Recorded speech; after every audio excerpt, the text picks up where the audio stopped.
sheep is back. Let's go, chat. Let's go. Ta ta ta ta. Ta ta ta ta. Let me turn the spoopy music back on because I got special Halloween music for today. Hey, let's go.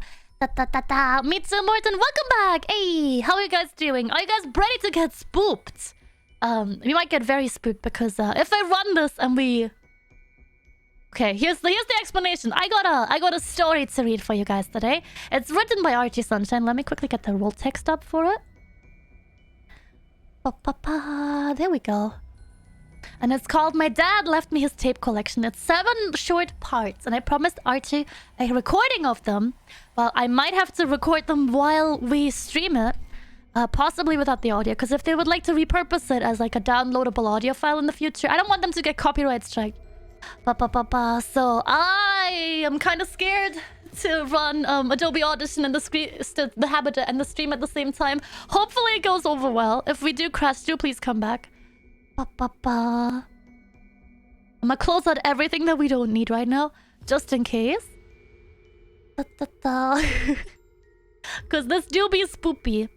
I'm gonna have to look to the side a little bit to actually read the text. No, I did not learn 7 pages of Spoopy's story by heart, so I can just retell it in a weird way. That's not how it works. We're gonna read the entire thing today. It was fun lurking. I'm gonna go for a bit. Okay, Zizi, see you later. You get your tarot cards today? Oh, poggers. What kind of set are you getting? Ah, what flavor? What illustrations are you getting? I wish I could just have the song playing in the background for my life. It's so comforting. Yeah, I'm glad you get to listen to this version and not the original. The original had people screams in it. We're gonna use it at some point, chat. We're gonna use it at some point, but this one's nicer. Less distracting, less scary. Oh, I'm getting them red. Oh, Zizi! I'm gonna be like, frick, another main character energy. It is what it is. It is what it is. Do let me know how it goes. That's so cool. Wait, HorrorCon. Is it like in VR chat or is it an in-person convention? That sounds amazing. I probably also should change stream category while we're at it. What do I name this? Is reading like a category? No. Maybe just chatting. That should work. It's in VR chat. Today is the 3rd and final day. Oh, okay. Have fun. Oh, spoopy VR chat. I'd love to experience that. We're talking about your Be Right Back music. Oh, yeah, the Be Right Back music also has people screams in the background. They all do, chat. They all do. Everything that's recorded in hell sounds like that. Ta-ta-ta. Yeah, Zizi, have fun. If you ever want to like do a horror map or something in VR chat, please do let me know, because I haven't experienced that yet. I can't wait for my headset to come back. I'm really excited about it.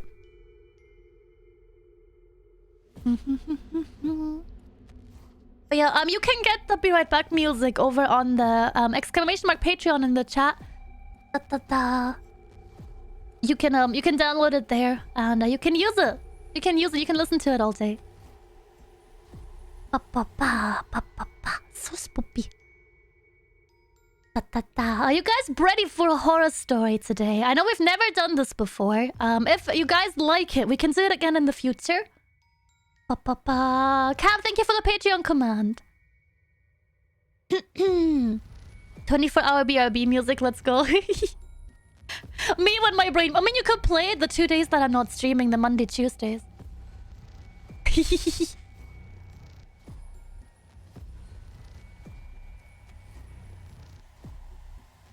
I may have to mute myself occasionally, just so we can not have coughs on the stream. But I'm gonna try my hardest, shit. I'm gonna try my hardest. There goes my glasses. I will also not be able to read commands and stuff. I will have to wait in between parts, if that's okay with chat. But we'll manage somehow. We'll manage. Don't worry about it. We'll get there. We'll get there. Sneeve.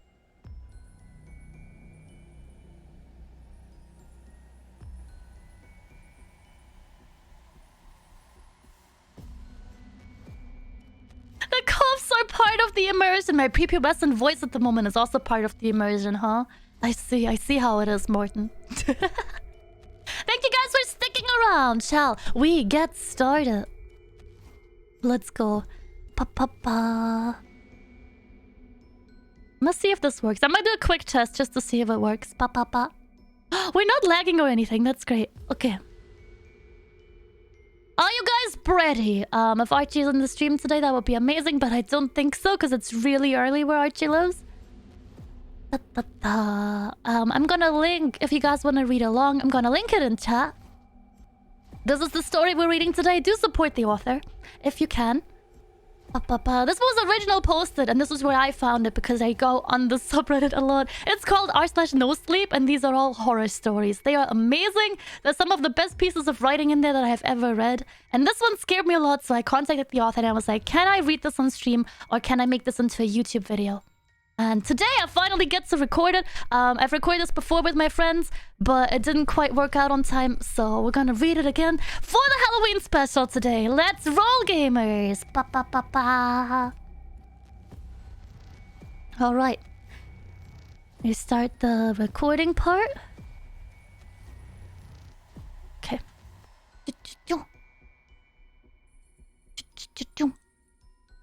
Was the audio levels okay, chat? Is everything alright?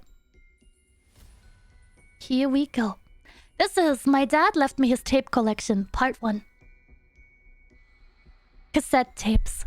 My dad died 3 months ago, and we only recently found out what he was leaving behind for us to inherit. My mother got the house, as was fair, she had cats to care for. Toby got Dad's car, a vintage Mercedes in mint condition, if you didn't count the root beer stains on the back seat. And what about me? What about his oldest son? Cassette tapes. I knew Dad was a strange man, only getting stranger with age. He wasn't that old when he died, just 52 when Mom found him dead as a doornail in the backyard. But when I'm left with the inheritance of over a dozen boxes of useless tapes, I begin to think he must have went senile early. For as long as I could remember, he'd been collecting them. Cassette tapes of every make and model, stuffed into shoeboxes and labeled from A to Z. They aren't just any old tapes, Matthew. These tapes are special, he'd always told me when I asked. But why are they special? I never got a straight answer from him, just a cryptic smile or wink, and I'll tell you when you're older. He would never play the tapes for us. Whenever he'd ask, and whenever we'd ask, he'd get the serious look on his face. The expression looked so out of place on him. He was usually so jovial, a party kind of guy, a joking kind of man. I got older and he never told me. He never got the chance to, I suppose. So here I am, stuck with a seemingly endless supply of cassette tapes. They are categorized in his ledgers, titled as incidents, labeled with various numbers and giving a nickname. It always struck me that they were labeled as a set, even with dozens of different brands coming from dozens of different places. It was baffling to me how Dad could go to any thrift store or Salvation Army and sift through the shelves and tapes and find exactly what he was looking for. He'd only find 1 or 2 if he was lucky, which he'd slip into the pocket of his old bomber jacket before offering to buy me ice cream in exchange for joining him on his hunts. The boxes are stacked in my office, about 14 of them in total, all full of tapes. Dad's cassette player sits on my desk next to the pile of ledgers, battered and scratched in places. A strip of yellowing masking tape with his name written on it pasted on the side. I pull my chair out from the desk and sit down on it heavily, letting out a long sigh. I take off my glasses and set them on the table, pinching and massaging the bridge of my nose. My headache has only gotten worse since the morning. Where am I supposed to put these boxes? I don't have any use for them, but I can't bring myself to toss them, not when I know they meant so much to my dad. My housemates have been understanding enough, giving me the space I need to process my father's death, but I can't exactly ask them to let me use the limited storage space we have to stow 14 boxes of junk. I lean back in my chair, leaning my head against my hand. I regard the stack of boxes like I'm trying to win a staring contest. Why tapes? Couldn't he have collected something more useful, like vintage toys or antique books? Something interesting. A conversation started that didn't involve me explaining my father's unique kind of crazy that led him to spend most of his disposable income on tapes. After a long, quiet moment of giving the stack of boxes my best rendition of the Kubrick stare, I finally stand up, picking out box A. I set it down on the desk and removed the lid. They're just how I remember them, neatly placed in the cardboard box, in 2 rows going down the box lengthways. They fit snugly without any space to shift or rattle about. I run my fingers down the row of tapes, making that pleasing zipping noise of nail against plastic. I pick out a random one and flip it over. Incident number 038 Box A, Aurora Borealis, 1968.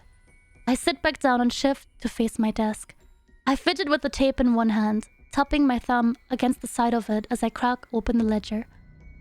It's catalogued on the second page. Aurora Borealis, 1968. Confession of Sam Ketterman. Transcript from page 40 to 42. I flip through, finding the page quickly, then turning my attention to the cassette player.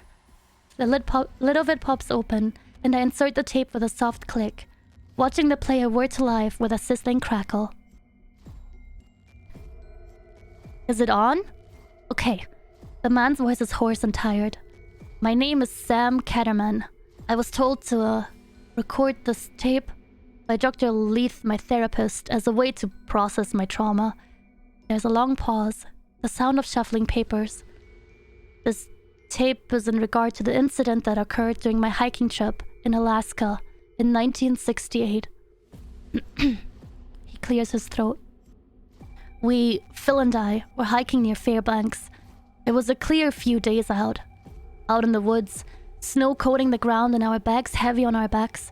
It was just going to be a 2-day camping trip to hike out to where light pollution wasn't so bad and we could see the stars and lights. I was a little younger than Phil. I was in my early 20s then, and Phil was in his 30s. He was more experienced with the trails than I was. So he took the lead, helping us get up the foothills surrounding Mount Hayes. The first day passed without incident. But then I started getting the feeling we were being watched. When we were trekking that day, it got so quiet, just the sound of wind in the trees and the crunch of snow under our boots.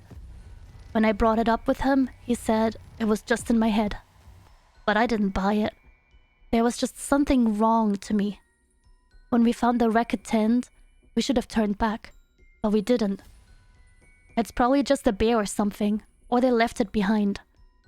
We made a camp a few miles away from the wreck at Tind, lit a fire, and got ready to sleep. I only got about an hour of rest before Phil shook me awake. I want to go for a walk, he said. Just a little walk to enjoy the lights. I agreed. They really were beautiful, flickering and shimmering overhead. The woods were calm and quiet until they weren't. We heard the footsteps through the trees first. I was on edge, so I immediately turned to look. It looked like a person at first, a shadow. Phil spoke up first, calling out to it. Nice night for a walk, huh? He was always a friendly guy. I think maybe if he didn't say anything, he would still be there. It shambled out into the beam of Phil's flashlight and...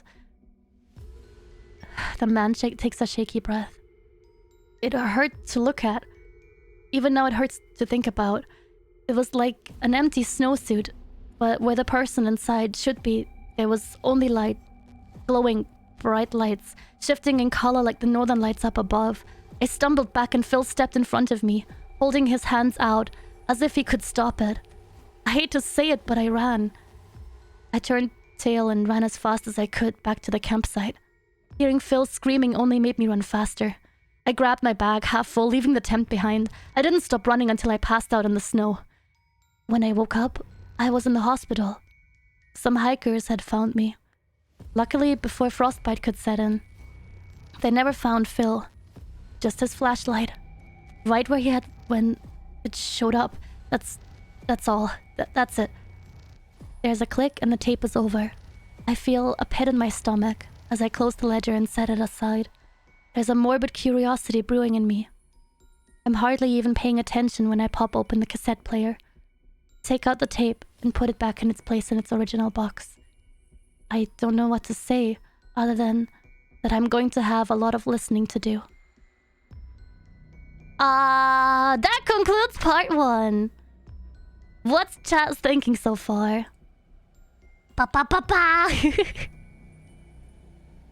Apologies, it's really hard to read this and chat at the same time. Pa pa pa pa. Did you guys like it so far? Spoopy. Morton's vibing, I guess. Ta ta ta. Oh no, are we beach balling on the... We good on the stream? Are we guys still okay? Yeah. Wow. Very spooky, glad you guys like it so far. I do apologize if we did cut off at some point. Pa pa pa.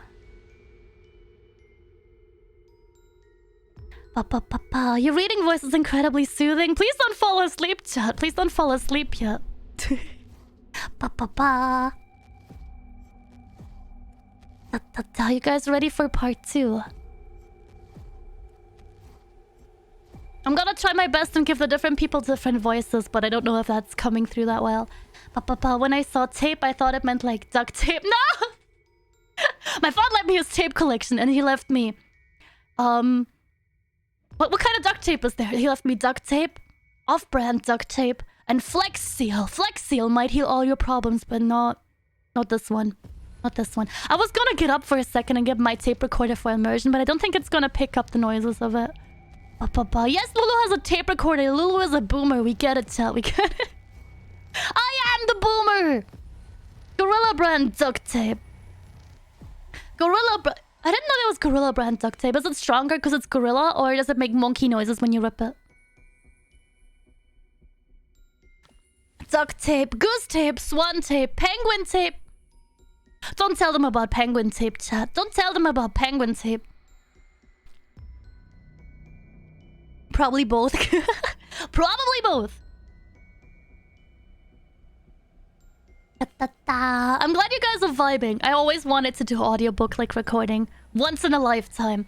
And I guess this is it today. There's 5 parts, I think. There's 6 parts in total, but they're not as long as the first one. So we're gonna jump right into the next one if you guys are ready. I need to quickly cough. Never mind. I'm back. Did I miss much? Shovel Knight. We're just reading a horror story. You'll be able to catch this in the VOD later if you're okay with it. We're only on part 2. The story so far. Main character narrator got a bunch of tapes inherited from his father, who suddenly passed away. Lulu reading horror stories. Yeah. Shovel Knight. Come on in here. Get on cozy.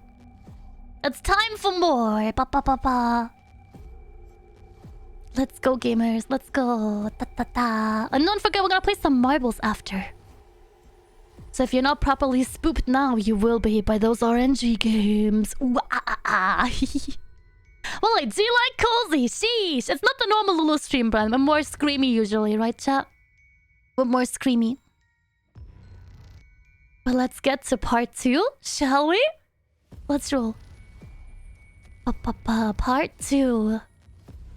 A few of you showed interest in learning more about my dad's collection. It's a pretty formidable amount of tapes. I counted about 30 in each box. Except for box N, which I suppose was still working on when he, died. I've been avoiding going in my office, since it's where I'm keeping them. But I'm honestly too curious to keep it up. One of you suggested I perform a blessing before playing any more tapes. I'm not a religious guy, but my housemate Raph is, so I've borrowed one of his crucifixes, which now sits on my desk next to the cassette player. I did give the first ledger a read-through, at least through the names of them. Some are labeled with town names from around the States and Canada, but a lot of them don't have that information to go with it. An even smaller amount of them have addresses to go with them, but when I looked into them, they were all different therapists' offices or psych wards. So then, now what? I'm looking at the desk with the ledgers, my laptop open to Google Earth, and the cassette player. My head hurts just thinking about that stupid tape. Some of you suggested that my father had been living some sort of secret double life, but I just can't wrap my brain around that thought. By all accounts, my dad was a normal guy, a father of two living in a suburban neighborhood with his wife, happily married, working as a librarian. He was just normal. Boring even. Except for those tapes. I finally get up and walk to the stack of boxes. I pick up box B, along with its corresponding ledger. I don't waste any time fuzzing around, picking out a tape. Incident number 228, Box B, backyard. I find the transcript. Incident number 228, Box B, backyard. Testimony of Amora Walsh. Here we go. Okay, so I just... Oh, okay. It's a woman's voice. Fairly young. I'm Amora Walsh, recording the statement as suggested by Dr. Umbra regarding my previous place of residence. It feels like she's reading from a script there, just like Sam. Also, Vico, I thank you for the follow. I appreciate it. Welcome. Pa. So, about a year ago, I moved into an old house with my boyfriend and his roommate. It was a pretty nice place, all things considered. A pretty home on a pretty big plot of land. My boyfriend and his friend are lawyers, and I work as a pediatrician, so the three of us make a decent amount of money. At the time, though, I wasn't able to work because of an injury I sustained during a car accident 2 weeks before. It was a broken arm and concussion. Nothing fatal, but enough to keep me from going to work for at least a little while. It was for the best, seeing as it meant I could spend time making the house nice. The house was on a hill, backing onto an acre's worth of land for the backyard. There was a flower bed with lilies and tulips, an old bird bath, a rusty set of swings. It was like a fairy tale dream come true. And then my boyfriend and his friend had to go to a conference in Ohio, and I was alone for a few days. It wasn't anything I couldn't handle. I was an adult, but I got the feeling I wasn't alone. On the second night, I went downstairs around 11, I think, just to get an ice pack for my head. There's a window in the kitchen that faces the backyard, and on my way to the freezer, I passed by it. Something caught my eye out there. It looked like... I nearly jump out of my skin as someone knocks at the door to my office. I quickly pause the tape and get up to check who's there. My roommate Dan stands in the doorway, holding a letter in his hand. "It's for you," he says. A slight quizzical tone to his voice. I rarely receive physical mail. I thank him and take the note. He closes the door behind him as he leaves. I sit back down and hit play on the tape. Like a figure almost, like a person standing in my backyard. I held the ice pack against my head while I looked out at it.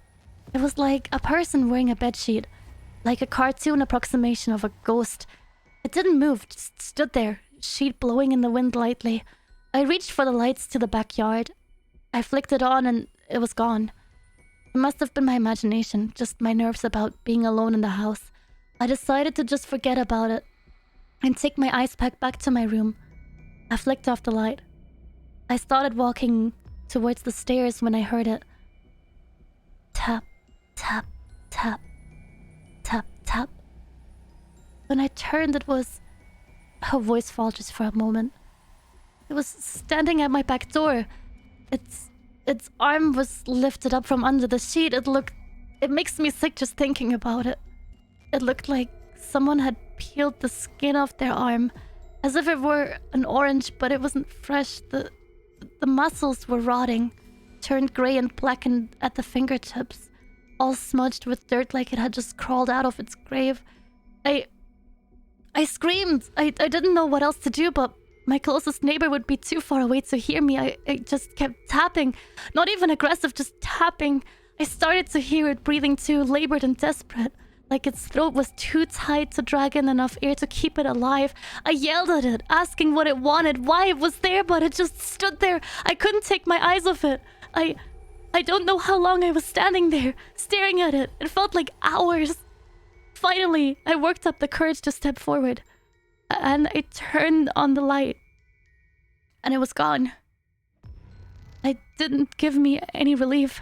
I knew if I turned off the light, it might... She lets out a choked noise. I don't want to think about it. I went back upstairs, leaving the light on. I couldn't sleep that night. I didn't even think about telling my boyfriend. I knew he'd just call me crazy. We stayed in that house for 2 years. And every time I was there alone at night, I could hear it tapping. I'm not crazy, doctor. The tape clicks off. The pit in my stomach is back and my head hurts, but the only thing I can think of is why. Why were these important enough for my father to pass them down to me? Why did he collect them, and why do I feel like there are eyes on me right now? Every time I come into my office, I feel it. like the tapes themselves are staring back at me. I feel as though the answer to why my father kept these things is just out of reach. Like, if I could only remember, everything would be made clear. I take the cassette out of the player, put it back in the box, setting it back with the rest of them. I close the ledger as well, and then I look at the letter. It's a white envelope with an address and name written on the back. Virtual Street. From Mr. Pleasant, head of the PSO Trauma Initiative. It sounds familiar, but the pit in my stomach only grows. I open my desk drawer and put the letter inside. I don't think I can handle reading it yet. If any of you know what that initiative is, I hope you'll let me know.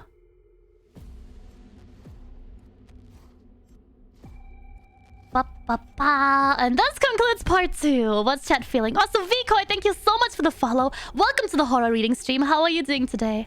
Apologies, I don't catch all the follows on time today because we're recording this on the side. But how do you like it so far? I joined here for her describing someone's skin. Here, Swifty, hey, welcome back. Welcome to the horror reading. Spoopy, yeah. Getting spoopier. Ah, yeah. There's a few more parts to go, chat. I'm just quickly gonna save this one.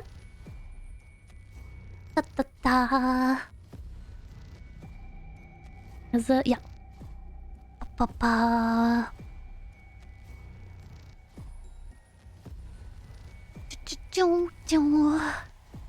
You're still set on Phasmo? I don't think so. I think you have to refresh the stream. Because it's on just chatting now for me. I think you have to hit refresh if you want to. I'm not scared, I'm actually interested. Good, Haunted, good. It just changed. Hey. I hope it's fixed. I hope it doesn't.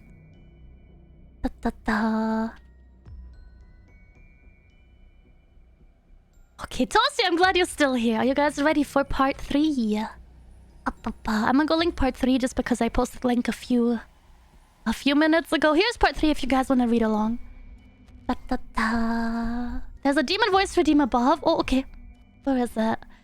I will come out and get you from under your bed. Okay, let's go. I will come out and get you from under your bed. Thank you for the demon voice redeem. Kipa, how are you doing today? Oh, I'm sorry I didn't see it earlier. Oh, well, yes, please? Okay. Ryan, let's get back to the cozy chat. Let's get back to the cozy. As cozy as the spoopy can be. I hope Cav is okay. Cav really doesn't like horror stuff. Little baby Cav. Okay, let's go. Next part.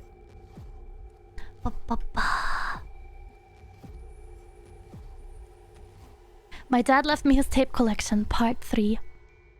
I have been having trouble sleeping now. It's not surprising. Listening to people's trauma has always been tough for me. Especially whatever kind of inexplicable fuckery is going on with those tapes. It's less about not being able to sleep.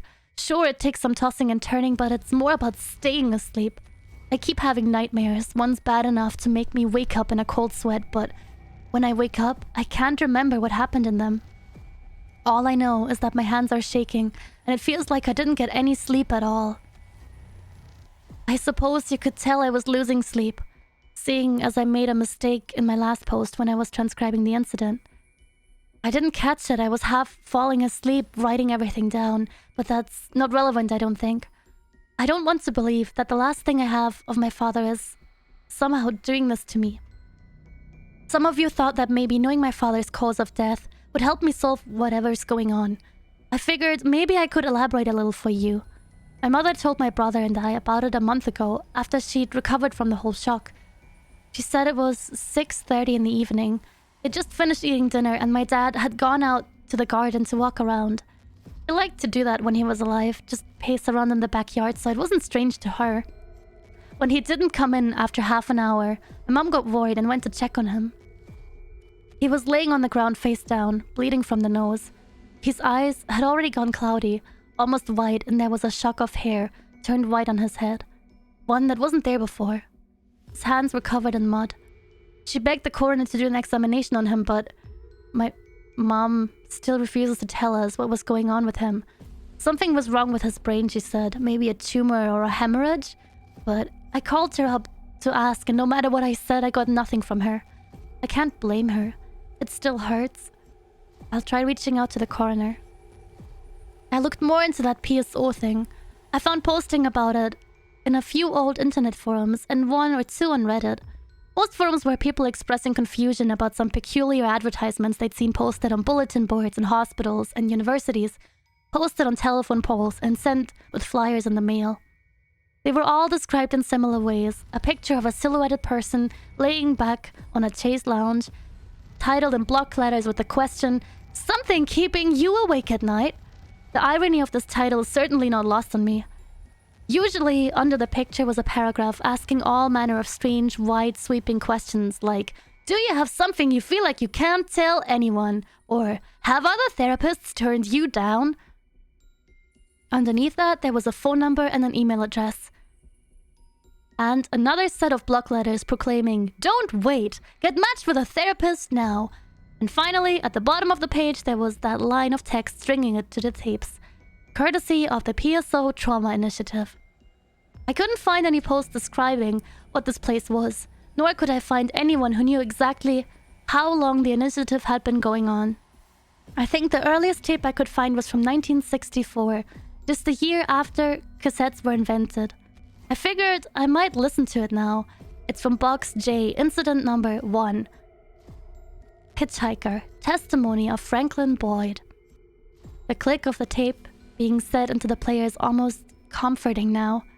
At least the oddness of whatever is happening is contained to a short tape, rather than spilling out in the real world like all this PSO stuff. I tried to shake the thought off my head and hit play on the tape. "You again, Dr. Lesser. It's an honor to..." It's a quiet voice, meek, belonging to a young man. There's the sound of shuffling papers. Right. I'll get on with it. I'm Franklin Boyd. Recording this statement in partnership with the PSO Trauma Initiative, as suggested by Dr. Lacer, regarding a hitchhiker I picked up last summer. He clears his throat a little. I don't usually pick up hitchhikers. It's risky to do it. You never really know what someone is going to do when you're out driving in the middle of nowhere, but I'm a pretty big guy. I've never fought once in my life, and I'm fairly imposing due to my height and body type. I digress though. It was about 9:30 in the evening, and I was driving from Brooklyn to Rochester to see my parents over the summer break. It was a pretty warm night, but it was stormy out, so I had my headlights on while I was heading through the long stretch of woods. It was really quiet that night, aside from the rain and thunder. I was listening to the radio to pass time. I noticed a figure standing on the side of the road. He was a few inches shorter than me, wearing a grey raincoat and jeans, holding his thumb out into the road. I pulled over to the shoulder to let him in. You can't exactly blame me, right? I was pouring rain. The poor guy was gonna catch a chill. I asked if he needed a ride, and he said yes. Climbed in the passenger seat, unzipped his coat, and pulled the hood back. He was a normal-looking guy, but he was pale in the face, a wild, queasy look, and a pair of eyes that kept darting to look out the window, like he was being followed. "So, what brings you to the forest this late?" I asked. He whipped his head around to face me with a look on his face. I made a jump. "I was going for a walk," he said, his voice rough and shaky. I didn't believe him for a second. "Where you headed?" I asked. He just shook his head a little and went back to glancing out the window. Anywhere. The nearest gas station, I suppose. I could do that. I prayed it would be there quickly. I didn't try to make any more small talk. I didn't try to speak or engage with him. Hell, I didn't even want to look at the guy. After that felt like hours. But probably was 30 minutes, I finally glanced at the guy. He wasn't peeking out the window anymore. He was staring out the windshield and up slightly at the clouds. There he was. He was bleeding from the nose. And it wasn't just a thin stream either. It was all over his chin, his mouth, making dark puddles on his shirt. But he didn't even seem to notice. He was breathing heavily, throat dry and hoarse as he did. I opened my mouth to tell him he was bleeding, but before I could, he grabbed my wrist. His hand was cold as ice. "Pull over," he demanded. He didn't even have to tell me twice. I did what he told me, and he let go. He slammed the door open and rushed into the rain, thunder crackling overhead as he stumbled into the ditch and fell to his knees. He started screaming, laughing, looking up at the sky, yelling at that he knew it was there, that it could kill him, all it wanted, tear him apart until nothing was left. You're going to think I'm crazy, but he was shouting up at whatever it was. I saw the forest move. It was like a warp in my vision, like a mirage, a movement in the shape of something gigantic. It was like seeing something that was there, but it wasn't supposed to see. The man screamed at the top of his lungs, and I saw him crumble forwards, hitting the ground with a splash as he laid there in the mud. The thing turned to me, and for just a moment, I could see its open, glowing orange eyes staring me down. I closed the car door and hit the gas as hard as I could, and didn't dare look back. I still think about that guy sometimes. He left a bloodstain on my passenger seat. Just a drop. But sometimes it feels like he's still sitting there. The tape clicks off, and once again I'm sitting in my silent room. My head hurts again, and my hands shake as I take the tape out of the player. I feel sick to my stomach when I put the tape back into the box. I clench my hands a little before opening the drawer and pulling out the letter. I reach over to my cup of pencils and take out the letter opener. The paper slices open easily, and I unfold the piece of paper inside. It reads as follows. Mr. Bradshaw, I would like to express my deepest condolences regarding your father's death. Deaths in the family are difficult to overcome, so I thought I might reach out to you on behalf of the PSO Trauma Initiative. However, there is a pressing matter that I would like to discuss with you. Your father was in possession of some missing property of ours. As we understand it, he was making a collection for some very pertinent documents that are strictly confidential to those working at the initiative. We would like them back, Mr. Bradshaw. You're a smart man, so you can likely understand that keeping these would be a detriment to your health. Please respond to this letter as soon as possible to negotiate a drop-off point for these tapes and perhaps schedule a session with one of our psychiatrists. I will offer for you to have the session pro bono as a token of my appreciation of your cooperation. Regards, Mr. Pleasant. I fold the paper back up and set it in the drawer. I eye the stack of boxes, feeling them stare back at me. What is that? A threat? If they are confidential, what if I've listened to them? I don't know what to make of all of this. I only know I'm going to be giving those tapes back. I think I've only scratched the surface. If any of you can make heads or tails of this, I'd appreciate your help. Concluding this part. How are you guys feeling, Mr. Pleasant? Yeah, exactly. I feel that, chat. I feel that. Ba-ba-ba. There goes part 3. I hope I don't lag as much. How's chatting? Ender Turtley, hey, thank you for dropping in. How are you doing today? Apologies. Lulu said the F word. Lulu said the F word. If it's part of the text, I have to read it, chat. It is what it is. Nice, relaxing, spoopy stream. I'm glad you like it so far. It's gonna be less relaxing later. Don't worry about it, chat. We're gonna marble after this.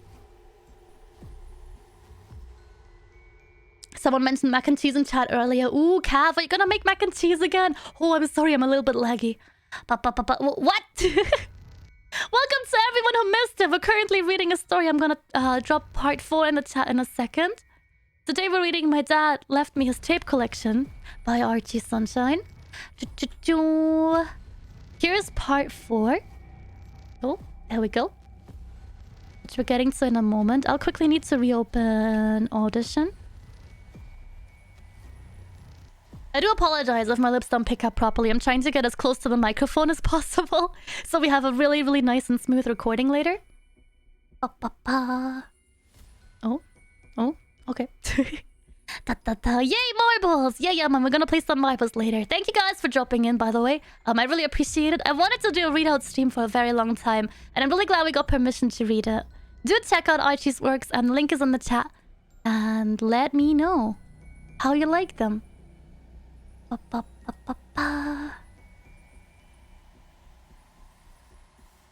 need some sips. You guys need some sips. Can I get a dad command in the chat, please? We'll also be swapping models to the Halloween model later, so don't miss that. Let's thank you for the dad command. I appreciate it. Mwah. Sheesh. Calvin Morton going. Wah, let's go. Quick. Da, da, da, da, da. Hello, happy Halloween, Fubuki. Happy Halloween to you too. What are you doing today? Are you trick or treating? Are you watching scary movies? Since when did father learn how to read? It's a special anomaly just happening on Halloween every year. For 24 whole hours, the sheep can read. I hope the spoopy music is setting the atmosphere right. Redeem Haru! Welcome back to the stream. Long time no see. How are you doing? Apologies, I'm a little bit laggy. The spoops are taking it out of me. Sheep! Stay caffeinated. Hydrated today, chat. Give me a second. I quickly need to cough.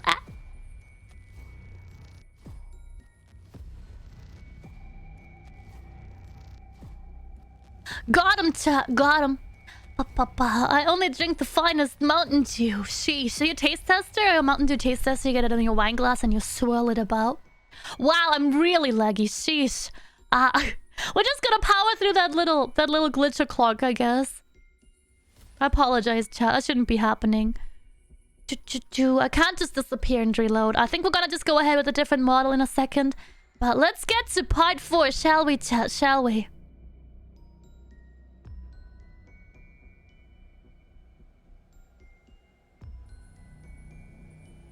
My sleep hasn't exactly been improving since I opened that letter.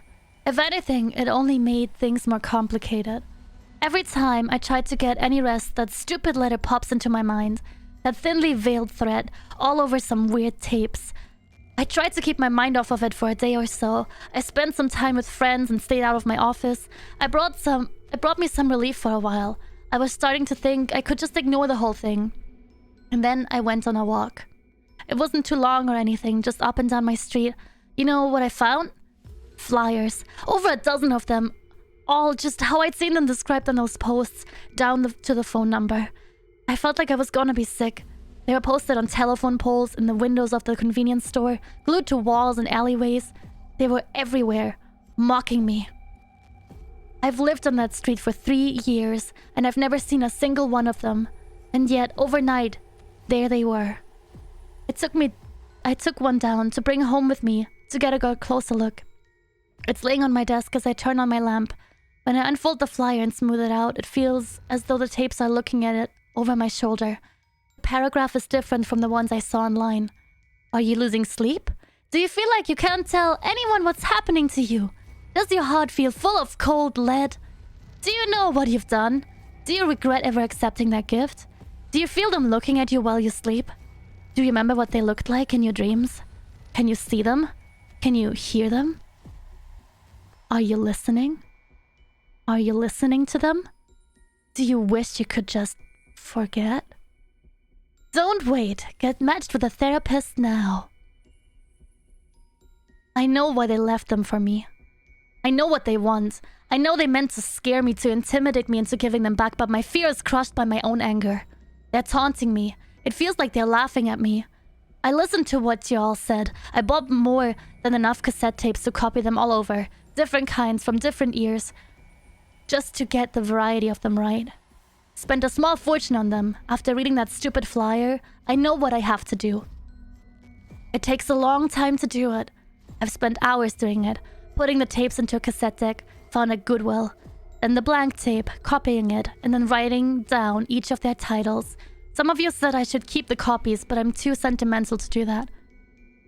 As strange as my father was, I loved him. He was a good dad.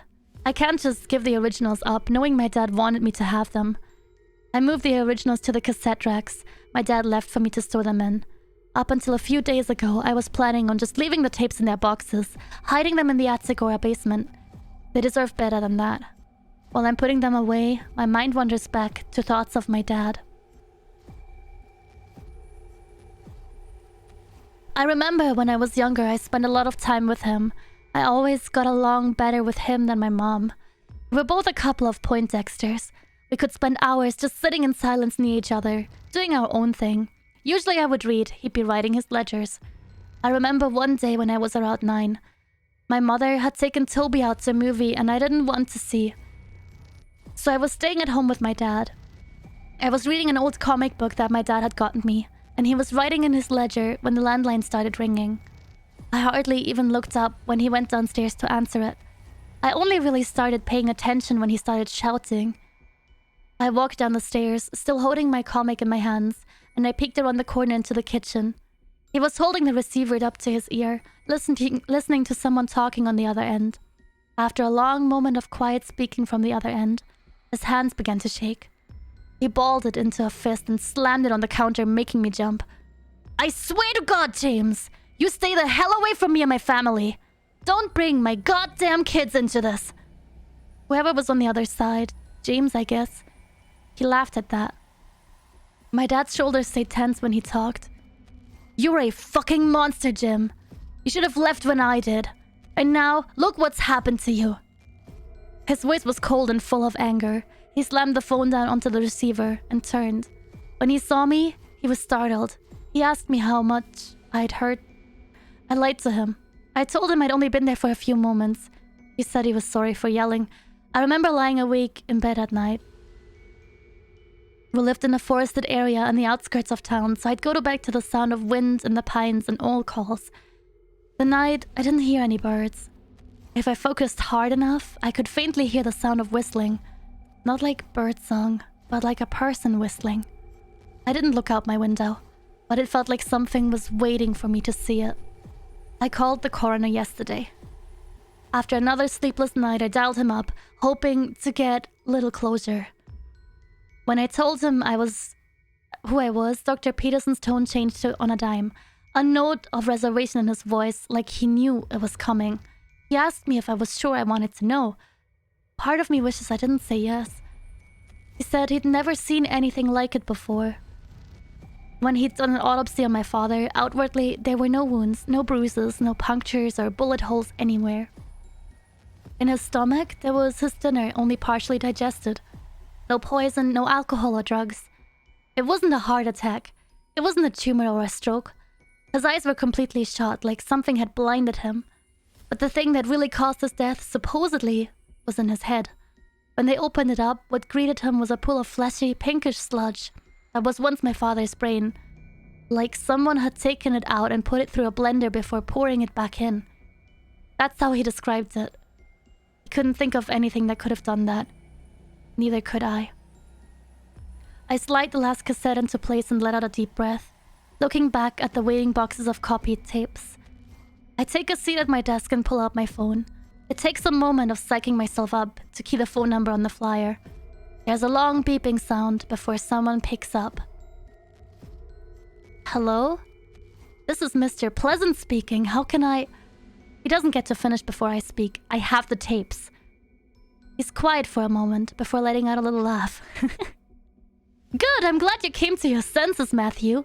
You have my address. Be there 9:30 p.m. on Friday, and I'll take them off your hands. While I have you, did you want to schedule an appointment? You sound like you need one. His voice is dripping with a smug condescension. I swallow. Thickly, my throat feeling dry. No, I'm alright. I'll be there. I hang up the phone and set it down on my desk. I don't have the willpower to listen to a tape today. Once I get these PSO people off my back, maybe then I'll start listening again. Maybe then I'll be able to get some rest. Calling the coroner and talking to this place only left me with more questions than answers. If I could just put all of this together, I could see the full picture. I don't know where to look next, but maybe you do. I need help. I need all the help I can get. Thank you.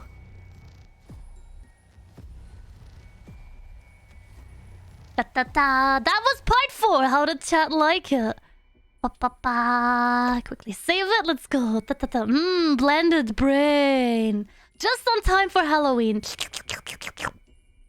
Apologies for more swear words in the story. Did you like it, chat? What are you thinking so far? What are they up to? We're enjoying them. Archie's here! Archie! Hey Archie, welcome to the stream. I didn't see you there. It's my story, yes! I sent you a tip over on PayPal. Thank you again so much for letting me read it. I apologize for the few stutters. When we first recorded this, I wasn't the person. I was the narrator.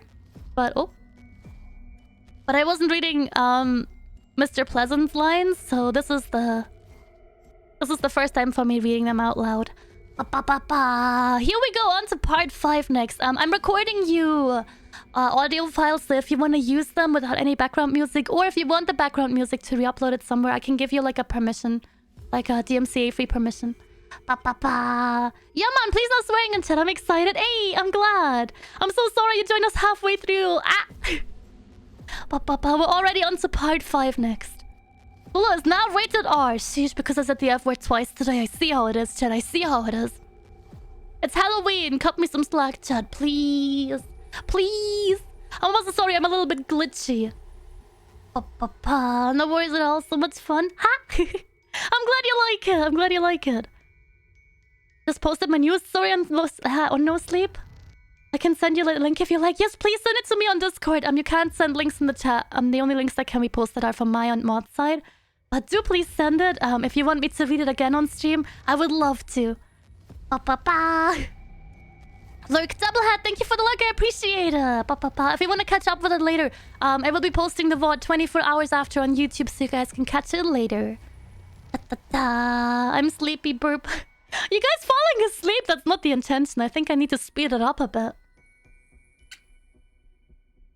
It must be the horror music. It must be the horror music. You say that, but my heart rate's on an all-time low today. Only getting lower and lower with Phasmo in this. Also, don't run away, chat. If you guys want to look into marbles, I'm going to play marbles after. I'm going to show you guys the pumpkin spice 3D model with wiggly fingers again. Because we got it made for Halloween and I haven't actually used it on Halloween yet. It's because I woke up very early this morning. Silver Phoenix, when did you get up this morning?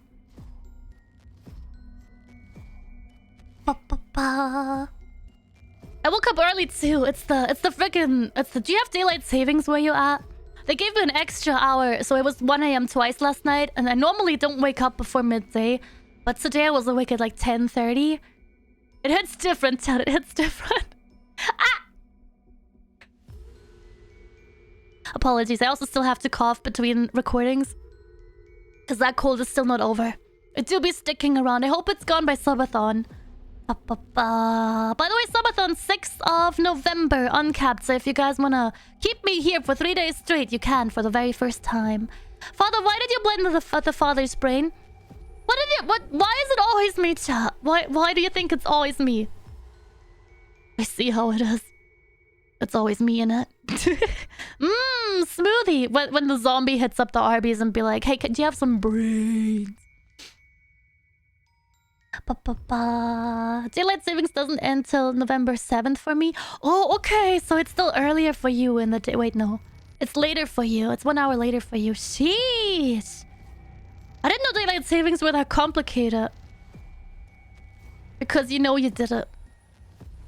Guys, I don't have any teeth. What do you think? I'm gonna eat it as a whole? Look at this. No teeth. Gotta slurp all them brains, chat. Today I woke up around 4 AM. Spoon, are you okay? Spoon also had daylight savings. I think Spoon was in Europe too. Sheesh. No teeth. Fernia, hey, welcome to the stream. No teeth. We didn't have budget for teeth. We didn't have enough human souls for teeth. Can get you some slack since you wanted to become Matthew's father, so I understand. You gotta unadopt them somehow, chat. One day we're gonna run out of kids. All mouth, no teeth. Exactly. All mouth, no teeth. Alright, I'll need to make a new audio file. 4, 2, 5. Let's go. Also, Archie, do you have a website? Is it just archiesunshine.ca? Because I've been linking the Reddit thread throughout the entire read, so people can read along. But if you have a website, do let me know over on Discord. I can post it at the end of the stream. Just get teeth from one human. How about the person 3 posts below me? Who will be the person 3 posts below you? I wonder. What if it's me again? Dang it. The void woke me up. Spoon, it's time to feed the void. Get on in there. It's me, Morton. Give me your teeth. It's time. It's time, me, Hunter. They all want to give me their teeth. Nice. A special Halloween treat. I don't have a website, sadly. Just Reddit. I'm trying to post them more frequently. Okay, then I'll have the right thing to post. If you ever get a website, do let me know. Hunted, please no swearing. Also no censored swearing, please. I'll forgive it for now, but please keep it some minimum. 2 rows of teeth. Shark hours. I almost said Sharknado. Sorry for slow replies. I'm carving a pumpkin. Ooh, what are you carving into it? That's interesting. Nah. We didn't even carve our pumpkins this year. They're just out with nothing on them. No teeth. That's why father wants to eat me. I actually don't like slimy foods. I don't think that would work. It's a Sharknado for your mouth. I would buy that. 1,000,000% I would buy that. Sharknado. Actually really good for a garbage movie. Not gonna lie. I don't need teeth. I wanted to give them to you. Oh, Hunted, thank you. I appreciate it. Finally. Dentist bills have become obsolete. Donate your teeth and souls to the subchart today. Hit the subscribe button below. Alright, gamers. Are you ready for the next part?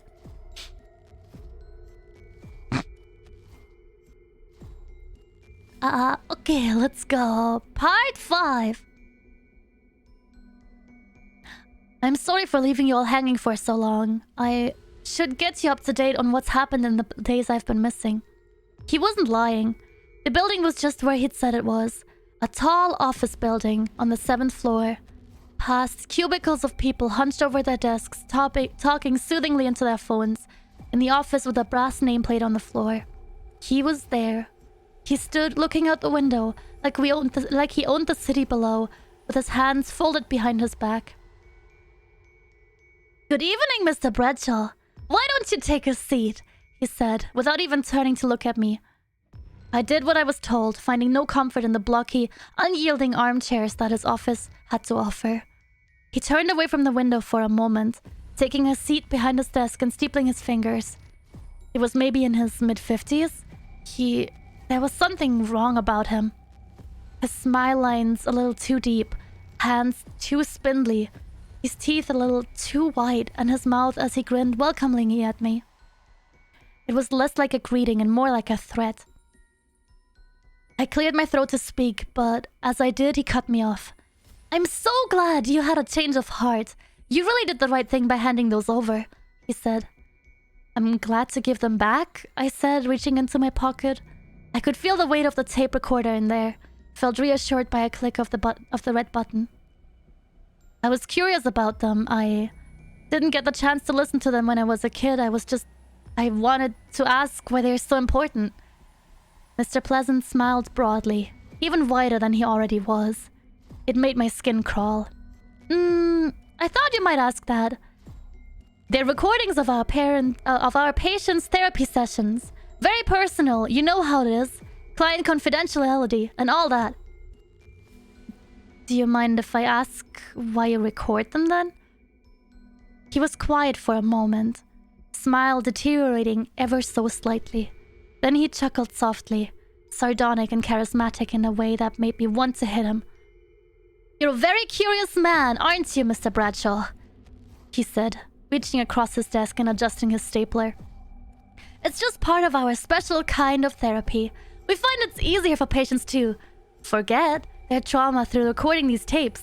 In the past, our patients have found them very useful for processing their issues. In fact, I know I asked you before, but perhaps you'd like to book a session for yourself? When he said it, my stomach dropped. I could feel sweat beading on the back of my neck. I opened my mouth to reply, but before I could, he cut me off again. It really is a shame what happened to your father. All that work for a futile goal. It really is disappointing, isn't it, Matthew? He didn't give me the space to respond, continuing as he got up from behind his desk and walked around towards me. It's difficult to put myself in your shoes.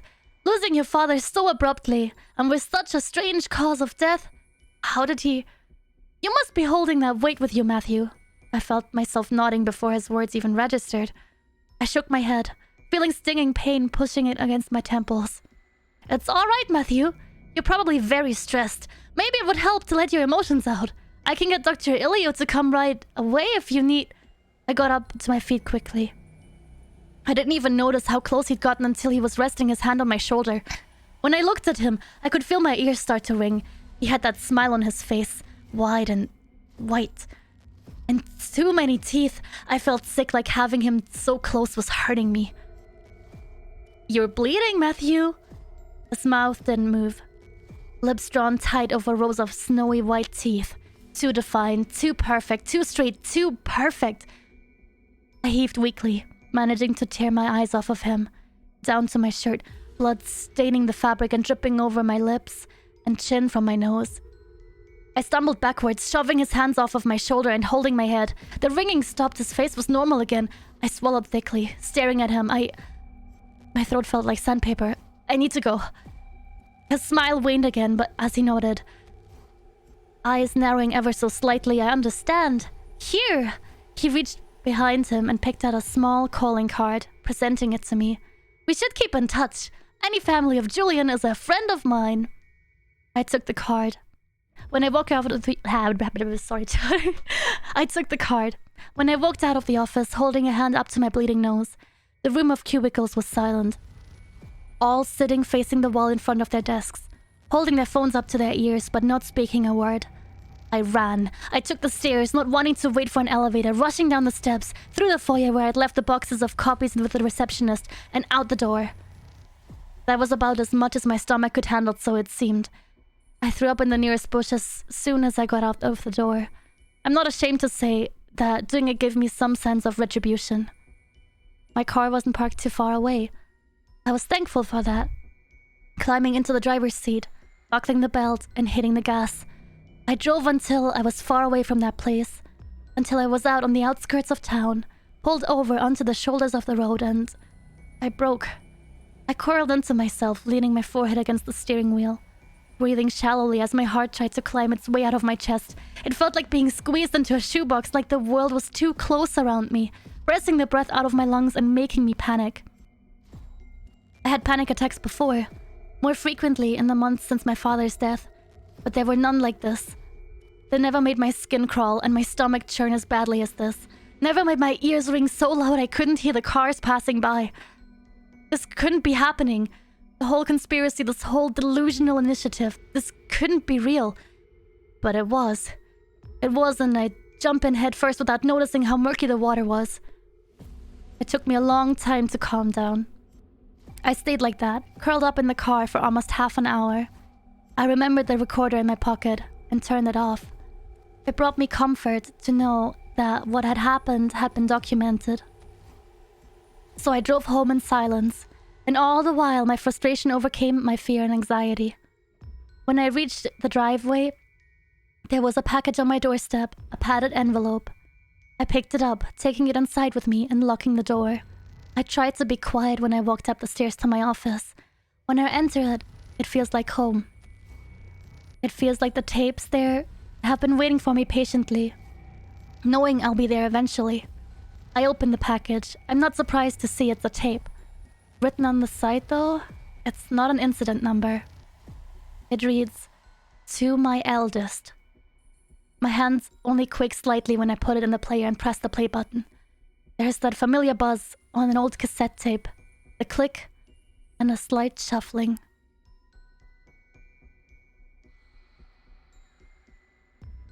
If you're hearing this tape, then it means I'm already dead. And I failed what I'm planning on doing. In that case, I want to say I'm sorry.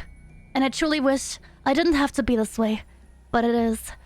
I don't doubt that you've taken the liberty of listening to the tapes. Maybe not all of them, but at least a few of them. You might already know about the initiative. These tapes are recordings of the victims of the PSO Trauma Initiative, or Paranormal, Supernatural, or Occult Trauma Initiative. This organization seems well-meaning at first. Their mission is to help patients with trauma from unexplainable or supernatural sources forget about their problems. They pretend that they offer these services out of kindness or charity, but they are lying. The initiative is using these tapes and the traumatic events recorded on them for a different purpose. When patients at this initiative give their statements, they truly do forget their trauma. The cassettes hold whatever event they witnessed, taking a piece of their memory and leaving a blank spot where it was. The initiative is an elaborate cover-up for the existence of unexplainable and dangerous creatures that exist in and around our reality. Before I met your mother, before we had you and your brother, I was an archiver for that place. We were supposed to keep those tapes. Over the time I worked there, I became close friends with James Pleasant. He was a higher up on the food chain than me. I was supposed to just keep my head down and work, but he took a shine to me. I remember him telling me things that I wasn't allowed to know. Little things at first. But after a long while, he got comfortable. He took me aside one day and asked me if I knew why we were keeping these tapes, why we were really keeping them. I told him I didn't. He asked me if I could keep a secret. Of course I could. I still remember the smile he got on his face when I said that. He leaned close and whispered to me, "Food." I didn't understand what he meant, so I told him, and he just laughed. "It's food, Julian. Eternal food for something bigger than us. Bread goes stale, milk goes sour, meat goes rotten, but fear will never expire," he told me. "If we feed it what it wants, if it lives forever, so will we." I didn't believe him at first. I thought he was crazy, but then I began to see it. Movement just out of the corner of my eye. Just behind that tree, just around the corner, a mirage. Like something is there, but you aren't supposed to see it. It got to me, and I knew I had to do something about it. Late one night, after everyone in the office had gone home, I went into the archives. There were thousands of tapes, all neatly tucked away into file cabinets with their transcripts. I tried to work quickly, piling them into trash bags, and skipping town in my shitty van. I knew I couldn't keep them all in one place, they'd find me that day. But all my work would be for nothing. So I did what I could. I spent a year driving around the continent, leaving the tapes in small bursts in second-hand shops and Salvation Armies, pawning them off where I could, leaving a trail of cassettes all over, hoping it would keep them at bay. Things were alright for a while. I settled down with your mother, got married, had you, and then I moved on to the second part of the plan.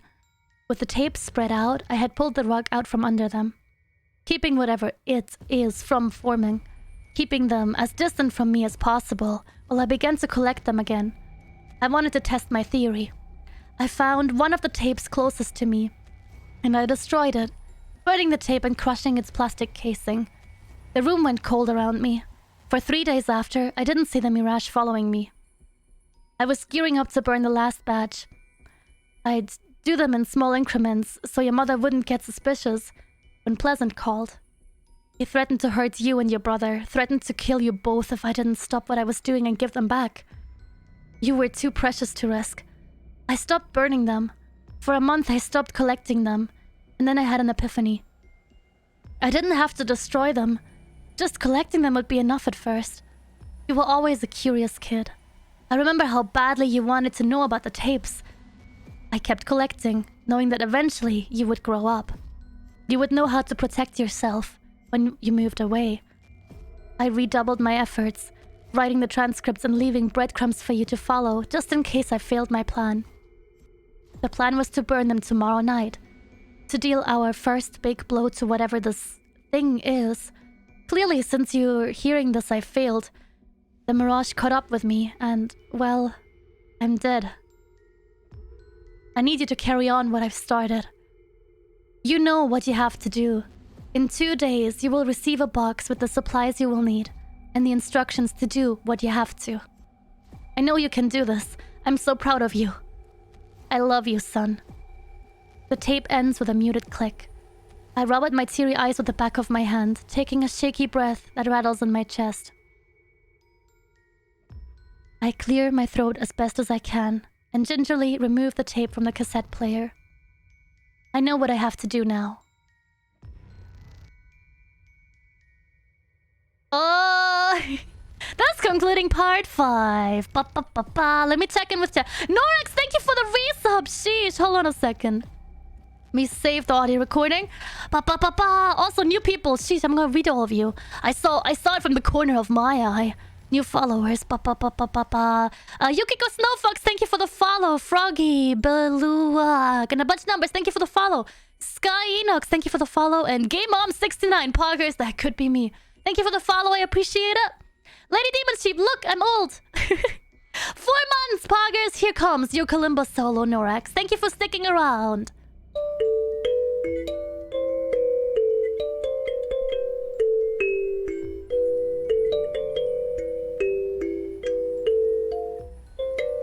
Yay! Thank you so much! Papa, you're such a great narrator, Lucian. Thank you. I'm really stuttery in this part because I've not read the mail lines of this text ever. Thank you, really appreciate it. Well, these are getting better every time. The Kalimba solos, I'm really trying my best, chat. I'm really trying my best. I think we only got one part left. Yeah, we only got one part left. There we go. Final part. Here we go. Is that the last one? Yes. That's the last one. Morton, thank you for the gifted. Okay, Morton was waiting for the break so I can gift it gong. Hold your ears for those of you guys who've gotten cozy. Here comes the gifted gong. Yeah, there we go. Morton, thank you so much. Everyone, enjoy the emotes. Papa and Archie, thank you so much. Ha! I love reading. And we should keep doing this after Halloween, chat. Would you guys be up for more horror reading after? Papa, you hurry up, part 6 sheep. Let's go. Cliffhangers. Well, let's turn around real quick. Sheep. This story sounds familiar. Have you read it before? Maybe. It's by Archie Sunshine, who is in the chat. Let me quickly post the final part for you guys so you can read with me. Archie gave me permission to read this on stream today. It's originally posted on NoSleep over on Reddit. So if you've read it before, this might be it. Or maybe it's your story. Maybe it sounds familiar because you left a statement with the PSO Trauma Initiative. Hurry up and read the last part. Hunted really wants this last part, huh? I mean, you may hydrate for a second, chat.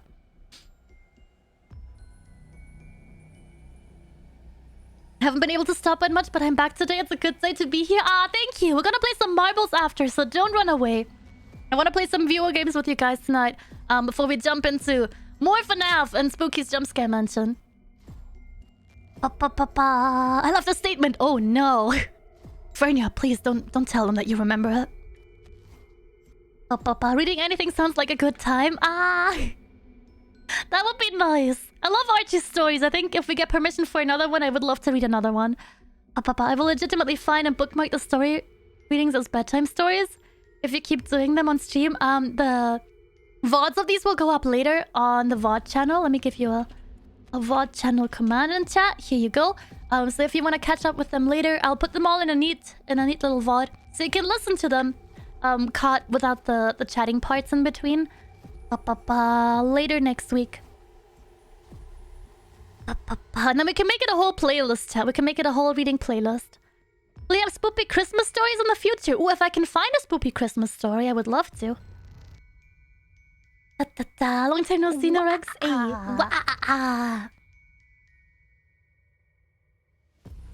I should rest and heal my broken arm. Hunted!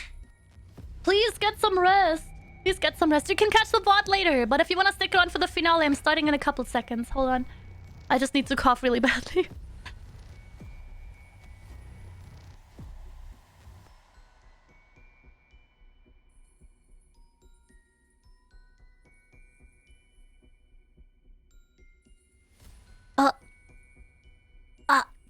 The demons have left my body. Just hurry, Hunted! Only for you. I'd love to give you more of my stories to read. Yes, please, Archie. I'd love to. Maybe I'll do a scary Christmas story. Ooh, I'd love that. Let's go. I already got my spooky Christmas games out. I know it's way too early in the season. It's not even Halloween. Halloween isn't even over yet. It's like 8 p.m. We need more. We need more spooky Christmas games as well. Yeah, maybe I'll do a Christmas special this year on like the 24th or something, chat. Would you be up for that?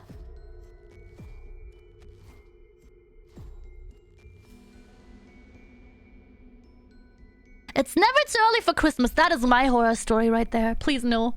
Please no. It's not time yet. Halloween doesn't end till Christmas Eve. Pogger Silver Phoenix gets it right.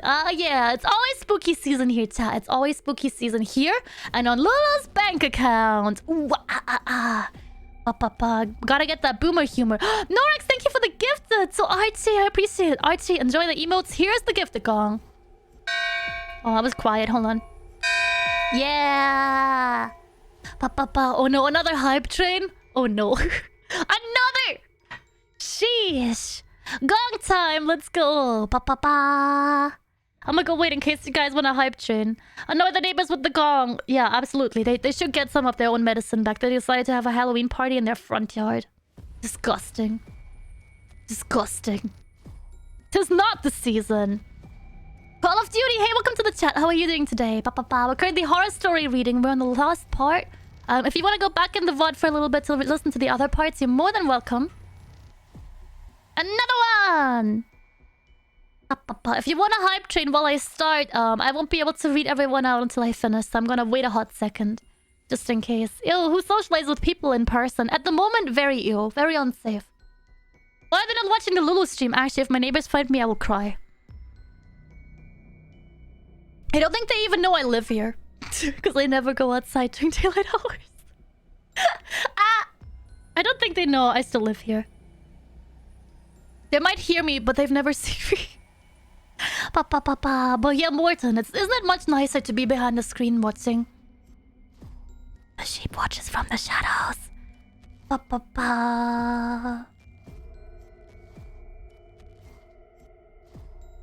It really is. It is. All right, no hype train this time. Let's jump back into the last part. Let me quickly. Let me quickly. Yeah, that's it.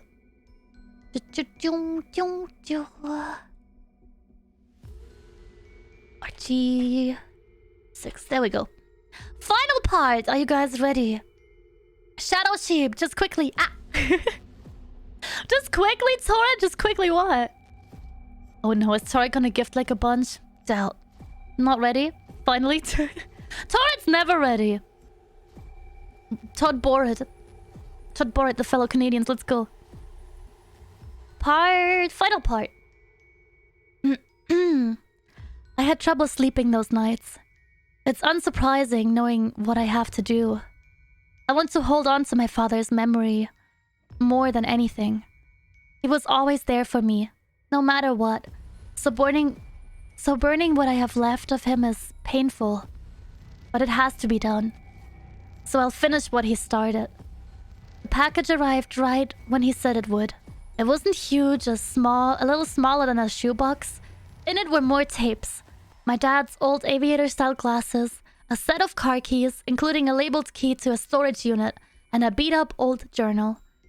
The address to the storage unit was scrawled on the bottom of the cardboard box.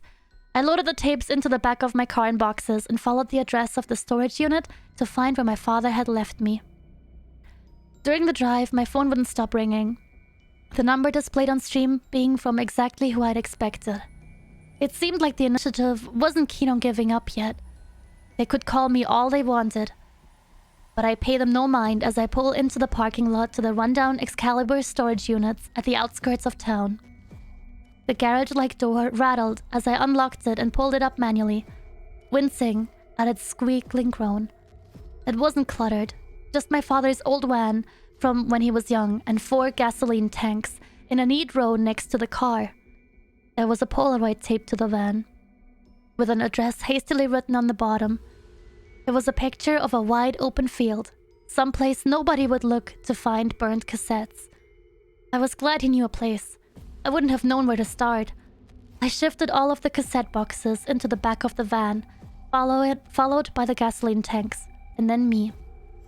The drive to the field was less like a drive and more like a funeral march.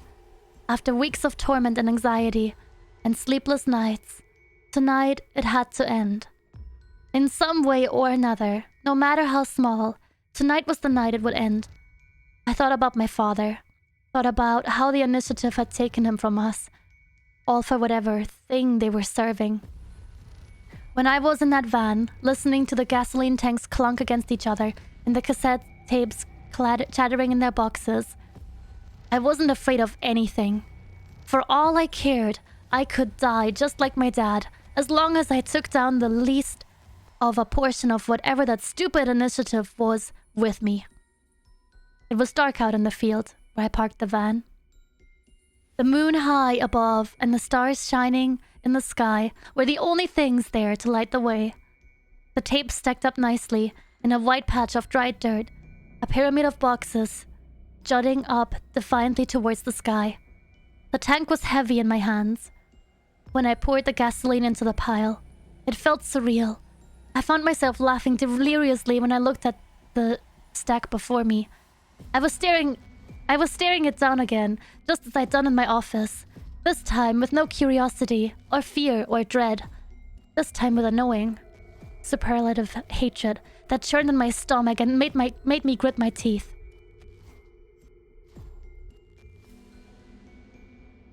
I found a lighter in the glove box of my father's van, right next to his gun that I held tightly in my hand, with a short victory within sight and...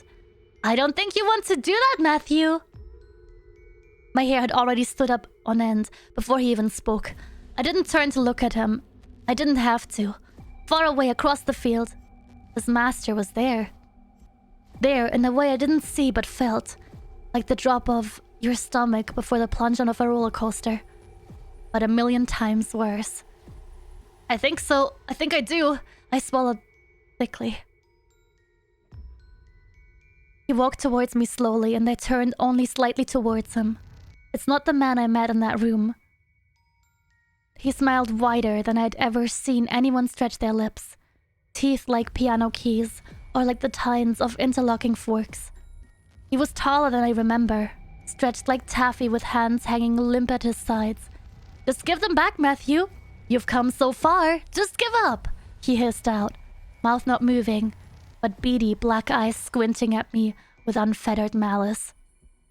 My hands were shaking when I reached into the pocket of my coat, pulling out my father's revolver and pulling back the hammer. The sound of the gunshot was deafening, ringing out like a cannonball.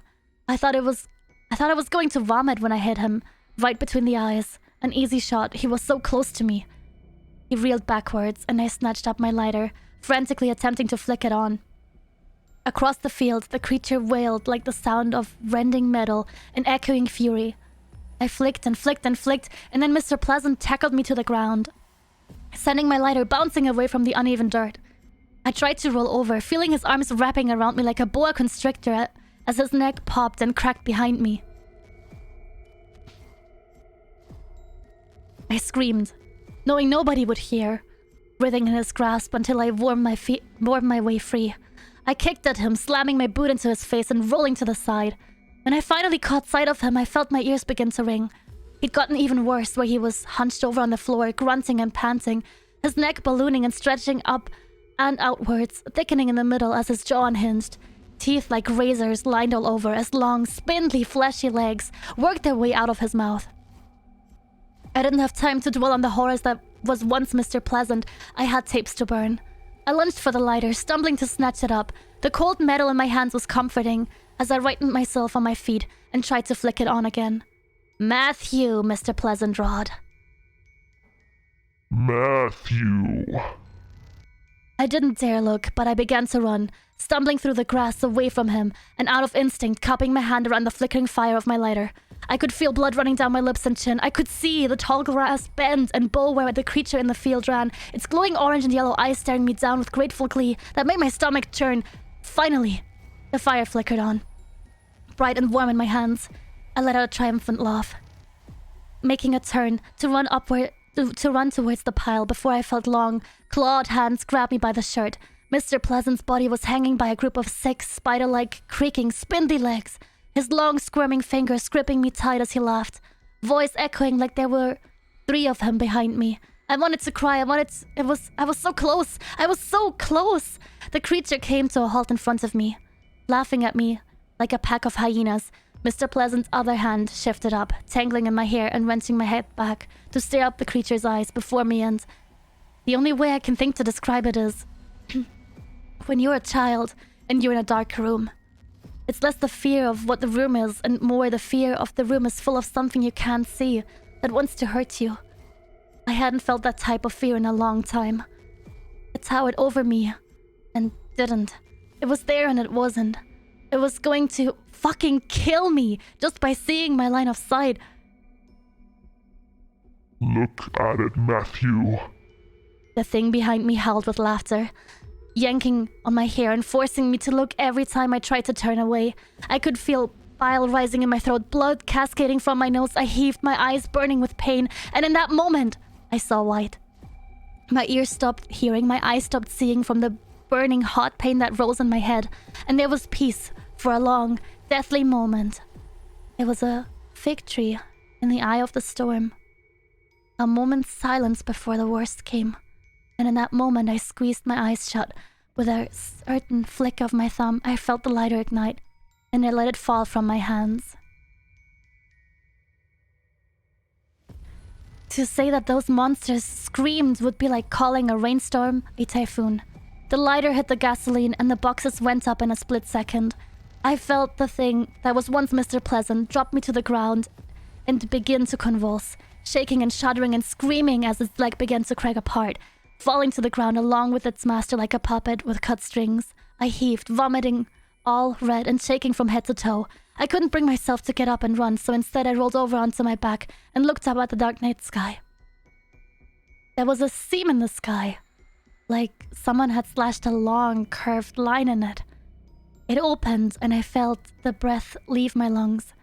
An eye as big as the world itself slid open, glowing orange with a pupil full of all the stars in the sky, lined with teeth that made up its mouth. It shifted to look down at me, blinking once before letting out a long, bone-chilling whistling tone. I wanted it to kill me. I wanted to die so I didn't have to see it anymore. But it wouldn't let me. Instead, the monsters that lay around me began to crack and convulse even worse, screaming out in a language I didn't know but could understand perfectly. They were forsaken by it. Their trust turned against them as they compressed and compressed and compressed until there was nothing left of them but the scars they had left on my psyche. And then it slid shut. And then the seam in the sky was gone.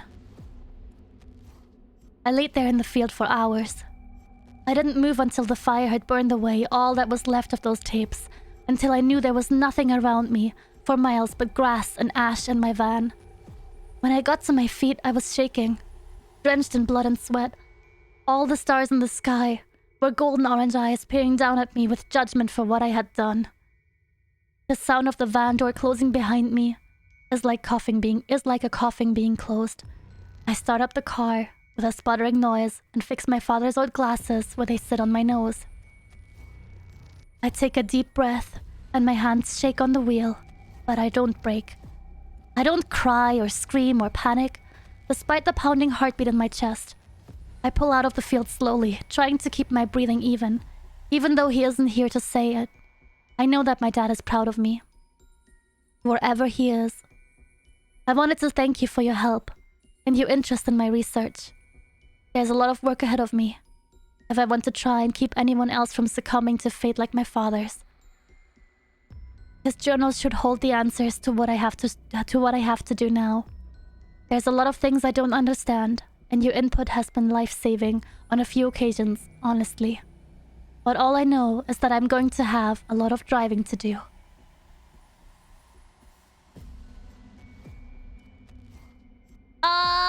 Yeah. Ba ba ba. How to chat like the finale. Ba ba ba.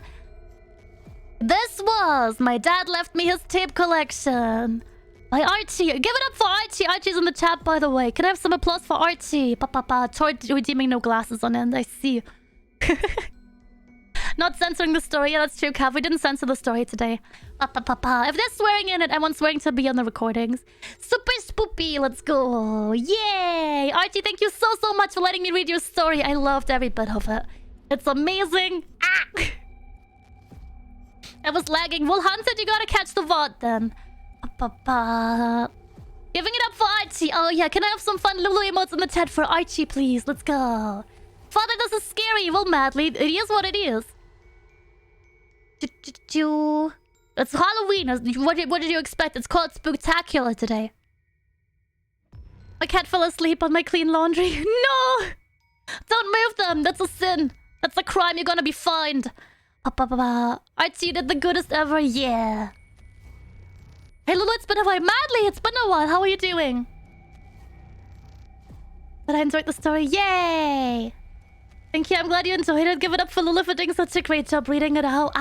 I'm still stutter demon, but I appreciate it. Thank you, guys. This is the first time we've read something really long on stream, so thank you all for sticking around. I really appreciate it. This is a story like an ARG thing. Morton, it was posted on NoSleep on Reddit. NoSleep is all, I think, ARG-style stories that you can participate and comment on. But I'm actually wondering... I don't think Archie's gonna tell... No, I don't think Archie's gonna tell us. That would be too... If these posts about the PSO Trauma Initiative, were they made by other people or were they made by Archie's account? I'm kind of curious. If you don't want to say, please don't say it. I don't want to break. I don't want to break the immersion. There was a ton of people in the Reddit comments who wanted to help, and it was very sweet of them and very fun. That's so cool. You make me want to write something too, but I'm not that good. This is so scary, I could not compete. This is amazing. I'm so glad you came to listen to it as well, Archie. I appreciate it. And, did I miss anyone following? Yes, J-Link0922. Thank you so much for the follow, and welcome to the flock.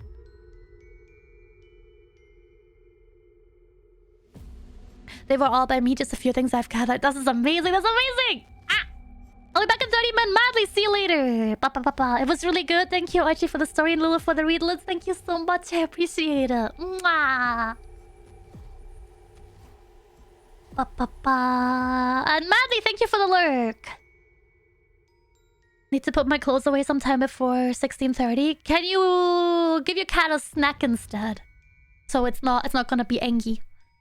Archie is Mr. Pleasant. Dun dun dun. Oh, chat.